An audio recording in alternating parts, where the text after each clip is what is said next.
My name is Ari Bradshaw. I am the president of the North Valley Young Republicans here in Phoenix, Arizona. So you see our booth. What do you think of it? I love this. I think foreign affairs are incredibly important. More Americans should pay attention to what's happening around the globe. And nowhere is more important globally than what's happening in China. It's the most populous country. It's the world's largest economy. There's, by some metrics, America is still the largest, but in many respects, what happens in China is critical to what happens across the entire world, especially here in America. A lot of our economy is determined by what happens in China. And so seeing there be a strong effort of Chinese nationals living in the United States and American allies to bring about a more democratic, a more capitalist future in China that thwarts kind of these big interests, these corporatists, these, neo-fascist or communist influences within the Chinese Communist Party. I think it's great to see. I want to see it grow more and more and more. I think that we can't let up on the gas. We have to add more fuel to the fire. What is your impression of the Chinese people who are working here? Are they nice people? Oh, of course. I mean, I've throughout all my schooling, both middle school and high school, we had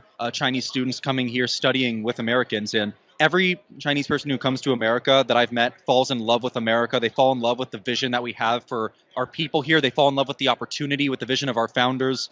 And I think that when they come here, they are like, wow, I wish that some of these ideas could be taken back to my homeland. I think a lot of what I found talking to Chinese nationals living in the United States is that they're shocked because they didn't even know that you could have the types of freedoms that you have here. They didn't even understand that, the right to defend oneself and to bear arms, that could be a right. That's something that could be innate. That could be considered a God-given or natural universal right. Concepts like that, I think, are important to share, to spread, and to have people understand the underlying philosophical framework behind why people hold these things to be free. Often in foreign countries, especially in some of these more collectivist ones like China, the notion of freedom is a lot more attributed to positive freedom, where it's freedom is, if I want to do X, Y, or Z, then I'll have the opportunity to achieve that, rather than negative freedoms, which are freedoms from intervention. And so in America, we try to maximize your negative freedom so there's no one interfering with your path to do what you want to do. But in other countries, they have, false notions of positive freedom, which are always fleeting. You can't guarantee that someone,